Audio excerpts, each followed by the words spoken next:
cadaaladda markii la fiirinayo waxay u baahan tahay in meelo badan laga fiirsho sida dalkeena markii arrimo badan la eego waxaan qiyaasi karaa inaysan jirin waxa la dhaho cadaalad cadaaladdu waxay u baahan tahay nidaam iyo waxyaalo badan marka arrin hadday madaxa ka xumaato majahana kama fiicnaato maadaama dawladnimadii lagu soo qaybiyey 4.5 waxay ku tusaysaa cadaalad darradii ugu weynayd marka saa darteed aniga ra'yi ahaanteed waxaan qabaa haddiiba arrin madaxa ay ka xumaatay inaysan majaha ka wanaagsanaanayn oo wax qaybsiga inii koowaad ama dalkan qof walba xaqiisa inuu helo waxa lagu qaybiyey waxa loo 4.5 ummad baa la xaqiray ummad baa waxyaalo badan lagu sameeyey saa darteed marka in dadka intii ka hooseysay ama shaqaalaha ahaado ama wasaaradaha ahaado ama haykal kale oo hay'adaha ahaado intaba wuxuu ku dhisan yahay cadaalad darradii tan kale arrinta ku saabsan garsoorka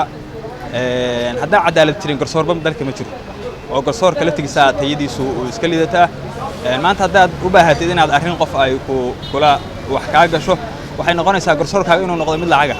oo aad mataqaanaa aad juhdi iyo lacag iyo yaa meesha ka taqaanaa iyo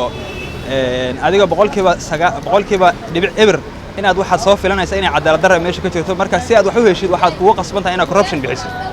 marka arrimahaasna waxay ku tusaysaa inay qofku marka horeba ku talagalaya in dalka cadaalad darra ka jirto tan labaad garsoorka maxaan ku hagaajin karnaa garsoorka waxaan ku hagaajin karnaa inaan tayo ku samayno hay'adaha garsoorka dadka garsoorka ka shaqaynaya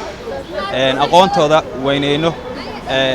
xulashada aan ku xulanayna dadka garsoorka qabanaya waa inay noqdaan quality laakiin aysan noqon meeshaan yaan naqaanaa yaasan geysan karnaa ama yaasan hawshaan noo qaban kara qof aqoon leh wadani ah hawsha garsoorka si fiican u yaqaan baa arrimaha ka soo bixi kara marka waxay u baahan tahay arrintaas in aad looga fiirsado oo arrimaha garsoorka wuxuu yahay mid aad u muhiimsan xulashadiisana wuxuu u baahan yahay inuu noqdo